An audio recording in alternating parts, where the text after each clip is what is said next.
Movie की शुरुआत में हमें 2008 का सीन दिखाया जाता है जहां मुंबई के सबसे बड़े गैंगस्टर एके को बेटा पैदा होता है। बच्चे को देखने जाने के लिए एके उसके वाइफ के पास जाता है, लेकिन उसकी वाइफ रम्या उसे देखने नहीं देती और उसे छूने नहीं देती क्योंकि एके अभी भी एक गैंगस्टर का काम कर रहा है। रम्या ने एके को क्लियरली बोल दिया है कि जब तुम ये काम छोड़ोगे तभी मेरे बेटे को छू पाओगे, इसलिए वो अपने बेटे को एके से मिलने नहीं देती। ये सुन के एके अपने सारे गलत काम छोड़कर पुलिस को सरेंडर कर देता है। अपनी वाइफ के बात सुनने के बाद एके अपना सारा पैसा, पावर सब कुछ छोड़ देता है और एक नॉर्मल इंसान की तरह जेल में जाकर रहना शुरू करता है। यहाँ सीन कट होता है और हमें 17 साल बाद दिखाया जाता है 2025 में एके की वाइफ रम्या और उसका बेटा विहान दोनों रम्या की फैमिली के साथ एक साथ रहते हैं।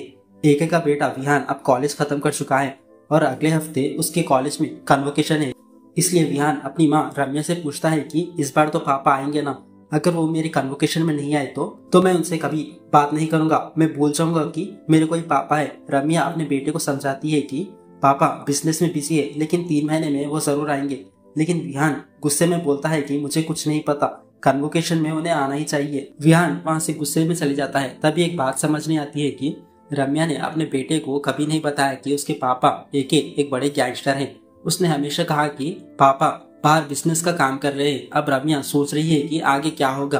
अब अगले सीन में हमें मुंबई की जेल को दिखाया जाता है। उस जेल में एक कैदी वहां से भागने का प्लान बनाता है, लेकिन दूसरा कैदी उससे कहता है कि मॉर्निंग के टाइम पर जेल का कंट्रोल पुलिस के हाथ में होता है, लेकिन रात के टाइम पर पूरा कंट्रोल एके के हाथ में होता है। तुम उसकी आंखों में धूल नहीं झोंक कर यहाँ से भाग सकते। फिर भी वो कैदी भागना चाहता है और कहता है कि इस बार एके नहीं बल्कि उसका बाप भी हमें यहाँ से भागने से नहीं रोक पाएगा। उसी रात वहाँ के काफी कैदी वहाँ से भागने की कोशिश करते हैं, लेकिन तभी वहाँ एके आता है और सबको पीट देता है, वापिस उन्हें अपने सेल में डाल देता है। इन 17 सालों में एके बहुत बदल चुका है और वो 3 महीनों के बाद रिलीज होने वाला है, इसलिए वो बहुत खुश होता है। अगले सीन में हमें विहान को दिखाया जाता है। वो एक लड़की नित्या से प्यार करता है जो कि उसकी गर्लफ्रेंड है। नित्या विहान से कहती है कि तुम्हारे पापा इस बार तो कन्वोकेशन के लिए आएंगे ना। विहान कहता है कि मेरे पापा इस बार जरूर आएंगे।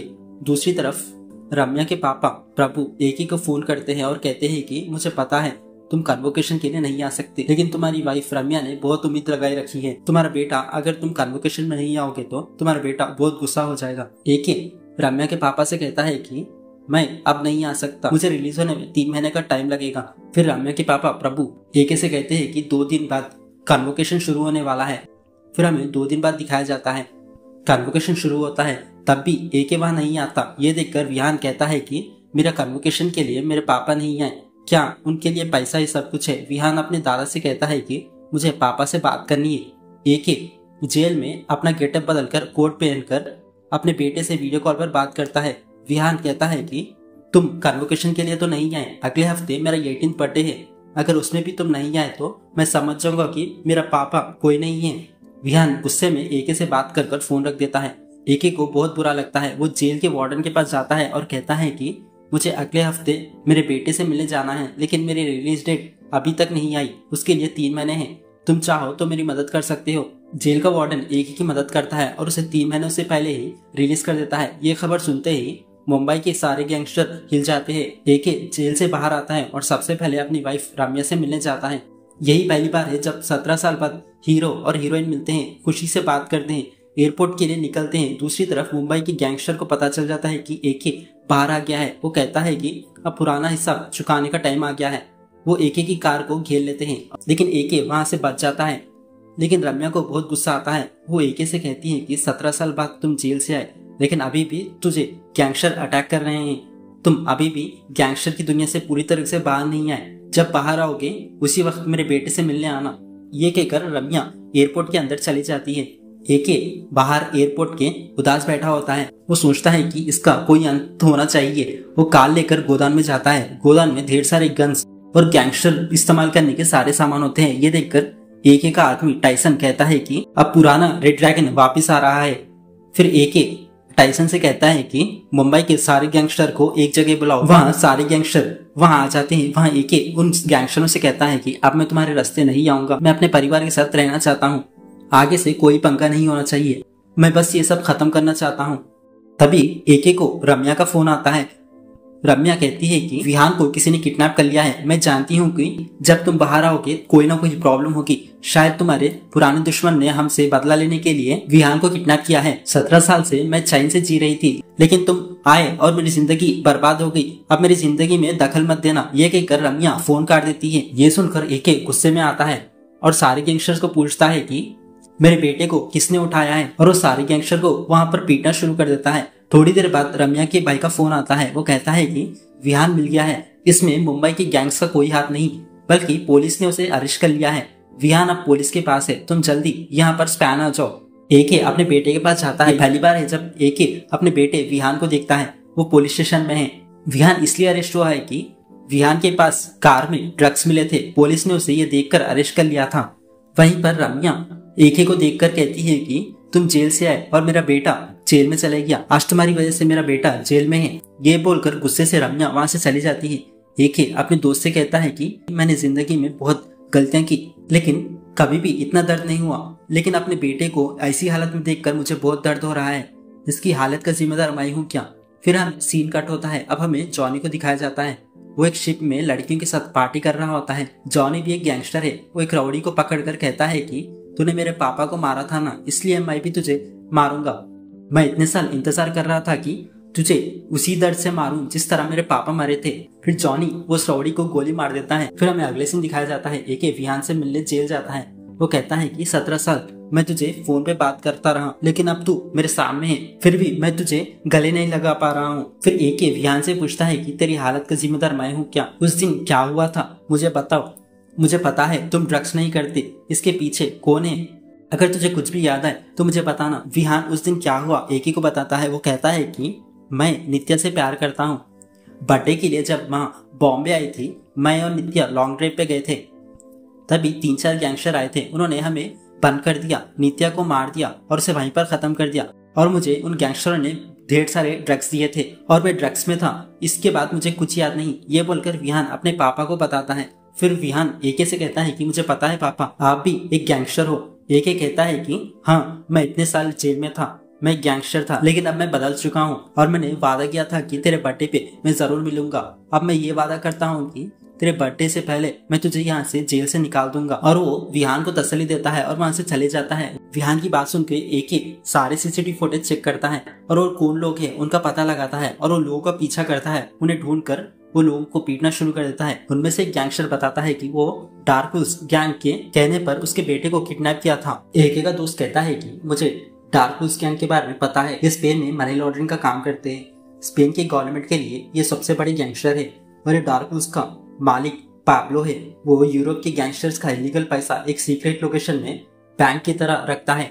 और पैब्लो का राइट हैंड जॉनी है, जिसने एके के बेटे को किडनैप किया था। इस बैंक के बारे में किसी को पता नहीं चलना चाहिए, इसलिए जॉनी ने बैंक को क्लब बनाकर रखा है और उसमें पैसा छुपाता है। फिर अगले दिन में एके उस क्लब में जाता है जहाँ पर जॉनी ने बैंक की तरह पैसे छुपाए थे। वहाँ जॉनी का असिस्टेंट होता है। एके उससे मिलता है। एके कहता है कि मेरा गैंग का तुम्हारे गैंग से कोई रिश्ता नहीं, फिर भी तूने मेरे बेटे को जेल में क्यों भेजा? अगर कोई बात है या रिक्वेस्ट है तो मुझे बता दो, या तुम्हें पैसा चाहिए तो मुझे बता दो। मैं जितना चाहिए उतना पैसा तुम्हें दे दूंगा, बस मेरे बेटे को जेल से निकाल दो। एके जॉनी के असिस्टेंट से रिक्वेस्ट करता है। फिर जॉनी का असिस्टेंट एके से कहता है कि जब तू बैंक में आया मुझे बहुत गुस्सा आया, लेकिन अब तू मुझे डरता हुआ दिख रहा है।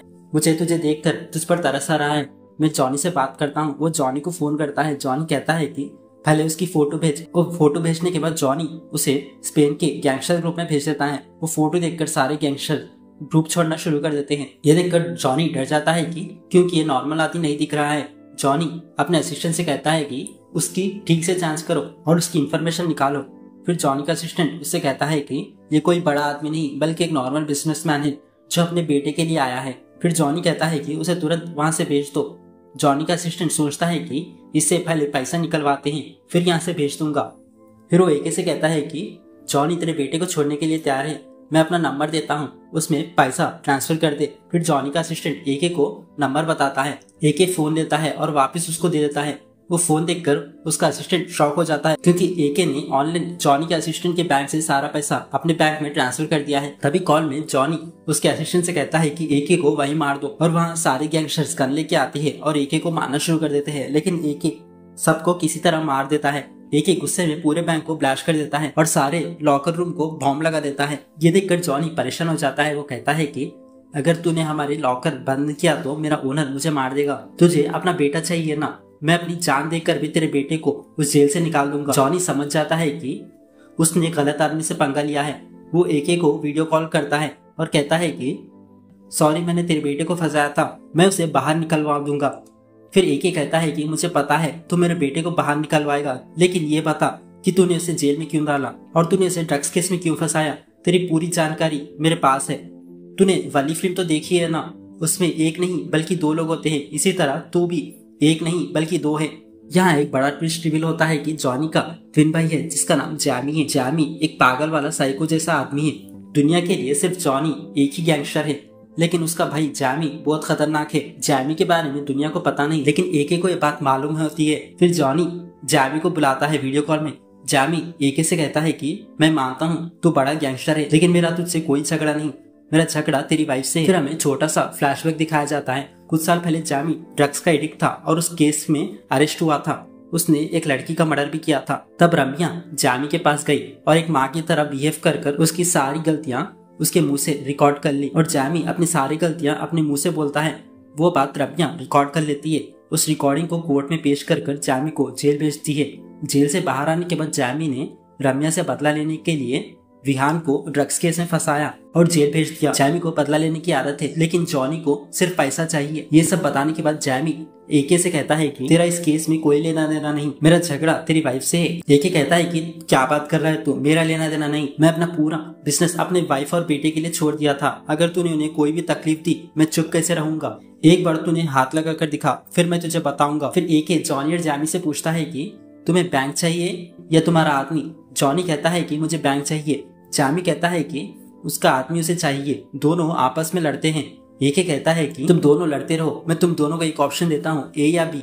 या तो तुम्हारा आदमी बचेगा या फिर तुम्हारा बैंक। अगर तुम्हें ये दो चूज नहीं कर पा रहे तो मैं तुम्हें ऑप्शन सी दूंगा जिसमें दोनों भी नहीं बचेंगे। ये बोलकर एके पूरे बैंक को ब्लास्ट कर देता है और वहां से चले जाता है। अगले दिन बैंक का नंबर 1 गैंगस्टर पैब्लो आता है। वो जॉनी और जैमी से कहता है कि तूने बैंक को बर्बाद कर दिया, तुम्हारे पास 1 हफ्ते का टाइम है, मेरा सारा पैसा वापस ला दो और एके को मार दो, वरना तुम्हें पता है क्या होगा। फिर जॉनी और जैमी एके के परिवार को खत्म करने की प्लानिंग करते हैं। दूसरी तरफ रम्या अपने बेटे से कहती है कि मैं तुझे हर हाल में जेल से निकालूंगी। रम्या के पापा विहान से कहते हैं कि तेरी माँ तुझे जेल से नहीं निकाल सकती, तेरा बाप जो रेड ड्रैगन था वही तुझे बचा सकता है। फिर अगले सीन में जॉनी स्पैन के गैंगस्टर को बुलाता है और एके के बारे में पूछता है। एक गैंगस्टर बताता है कि एके विंटेज गैंगस्टर है, उसे कोई नहीं हरा सकता। अब हमें फ्लैशबैक में दिखाया जाता है कि एके ने बड़े बड़े गैंगस्टर के साथ काम किया था, जॉन विक और हॉलीवुड के प्रोफेसर के साथ काम किया था, लेकिन अपनी वाइफ की बात सुनकर वो जेल चले गया। 17 साल बाद वो अपने बेटे से मिलने आया है, लेकिन जॉनी ने उसके बेटे को किडनैप कर सब बिगाड़ दिया। फिर वो गैंगस्टर जॉनी से कहता है कि एके से माफी मांग लो वरना तुम्हारे परिवार को खत्म कर देगा।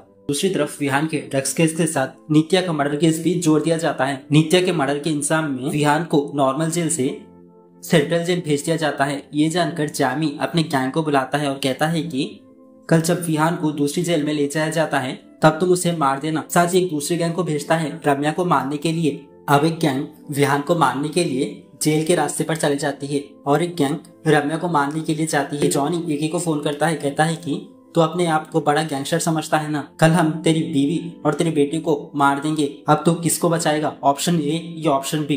फिर यहाँ सीन कट हो जाता है। फिर अगले सीन में हमें दिखाया जाता है कि गैंगस्टर गैंग ने रम्या को किडनैप कर लिया है। ये गैंग सिमरन के कंट्रोल में होती है, लेकिन ट्विस्ट ये है कि सिमरन एके को फोन करती है और कहती है कि मुझे तेरी वाइफ को मारने का कॉन्ट्रैक्ट मिला था, लेकिन बाद में मुझे पता चला कि ये रेड ड्रैगन की वाइफ है। किसी के पास इतनी हिम्मत नहीं कि रेड ड्रैगन की वाइफ के ऊपर हाथ डाले, तो टेंशन मत ले, मेरी वाइफ तेरे पास सेफ है, मैं इसे कुछ होने नहीं दूंगी। फिर सिमरन एके की वाइफ रम्या को सेफ रखती है। दूसरी तरफ विहान को दूसरी जेल ले जाया जा रहा होता है। रास्ते में जैमी की गैंग वहां आती है और कार को घेर लेती है और फायरिंग शुरू कर देती है। विहान डर जाता है और सोचता है कि अब कौन हमें बचाएगा, लेकिन विहान के पास बैठा आदमी कहता है कि तू डर मत, तेरा बाप जरूर आएगा, हमें बचाएगा। तभी एके तेजी से वहां पहुंच जाता है और जैमी की गैंग को खत्म कर विहान और पुलिस को वहां से सेफ जेल पहुंचा देता है।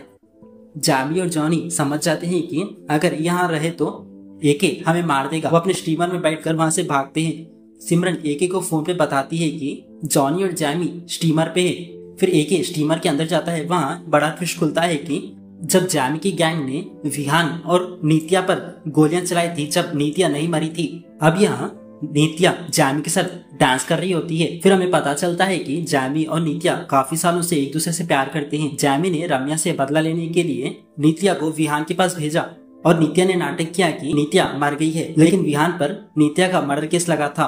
एके नित्या को जिंदा देखकर समझ जाता है कि अगर ये दोनों जिंदा रहे तो विहान के खिलाफ कोई भी केस नहीं होगा। वो जामी और नित्या को पकड़कर एक दूसरी जगह ले जाता है। एके सोचता है कि अगर कल इन्होंने कोर्ट में पेशी की तो विहान के खिलाफ कोई केस नहीं रहेगा। वो खुश होता है।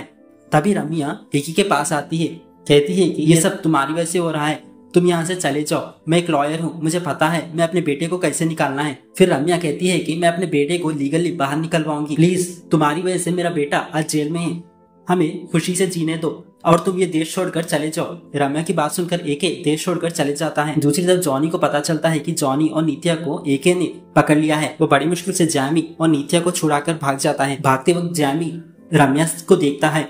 जामी रम्या के पास जाता है और कहता है कि मैडम मुझे पहचाना क्या? तुमने मुझे इमोशनल कर मेरी सारी सच्चाई रिकॉर्ड कर ली और मुझे जेल भेज दिया था। अब मैं उसी तरह तुम्हारे बेटे को ड्रग्स केस में फंसा दिया और उसे जेल भेज दिया और उसे मैं खत्म करने वाला हूँ। फिर जामी रम्या को शूट करने वाला होता है। तभी रम्या का भाई वहाँ आता है और जामी को पकड़ लेता है और उसी बीच रम्या को शोल्डर पर गोली लगती है। जॉनी, जामी और नित्या वहां से भागते हैं, पर नित्या नीचे गिरने वाली होती है। तभी जामी उसे बचा लेता है। जब जामी का बैलेंस खो देता है, जामी भी गिरने वाला होता है, तभी जॉनी उसे बचा लेता है। वहीं पर अपने भाई को बचाने के लिए जॉनी नित्या को गोली मार देता है। फिर अगले सीन में हॉस्पिटल में इलाज करवा रही रम्या एके को फोन करती है और बुलाती है, कहती है कि तुम अपने बेटे के लिए वापस एके बन गए थे, अब फिर तुम अपने बेटे के लिए रेड ड्रैगन बन जाओ। वो एके के हाथ में नकल डस्टर पहनाती है। दूसरी तरफ जामी और जॉनी विहान को जेल में मारने का प्लान बनाते हैं और किसी दूसरे देश में भाग जाने की सोचते हैं। जब वो कार में जा रहे होते हैं, एके उनकी कार का पीछा करता है और दोनों को खूब पीटता है और दोनों को बुरी तरीके से जख्मी कर देता है। तभी जॉनी और जामी का बॉस एके को मारने के लिए बड़ी गैंग भेजता है। वो गैंग्स एके की कार को घेर लेते हैं। जामी एके से कहता है कि अब तो कुछ नहीं कर सकता, ये हमारे बॉस की गैंग है, इनके सामने तेरी नहीं चलेगी। एके अपनी कार में स्विच ऑन करता है जिससे उसकी कार में काफी हथियार आ जाते हैं और वो कार के वेपन्स के साथ वो सारे लोगों को शूट करना शुरू कर देता है और गैंग को वहां पर खत्म कर देता है। दूसरी तरफ जेल में विहान को मारने के लिए एक गैंग चाकू लेकर आती है। तभी एके का दोस्त टाइसन वहां पहुंच जाता है जो कि पहले से जेल में था और उस गैंग को मारकर विहान को बचा लेता है। इसके बाद एके जॉनी और जामी को लेकर कोर्ट जाता है, कहता है कि इन्होंने मेरे बेटे को झूठे केस में जेल में डाला है। वो दोनों के मुंह से सच उगलवाता है। कोर्ट विहान के खिलाफ कोई केस ना होने की वजह से उसे छोड़ देती है। अगले सीन में विहान का 18th बर्थडे होता है। जिस तरह एके ने अपने बेटे से प्रॉमिस किया था वैसे ही एके अपने बेटे से मिलता है। फिर हमें सीन कट होता है। 6 महीने बाद दिखाया जाता है ट्विन ब्रदर जॉनी और जामी को दूसरे जेल में ट्रांसफर किया जा रहा होता है।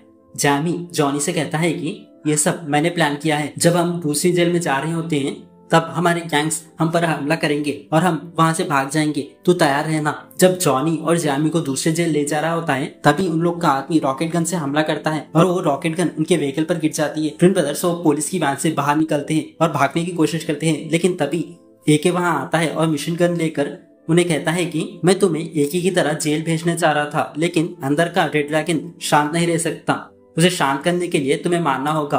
और वो मिशन गन लेकर वो दोनों को शूट कर देता है और यहाँ पर मूवी खत्म हो जाती है।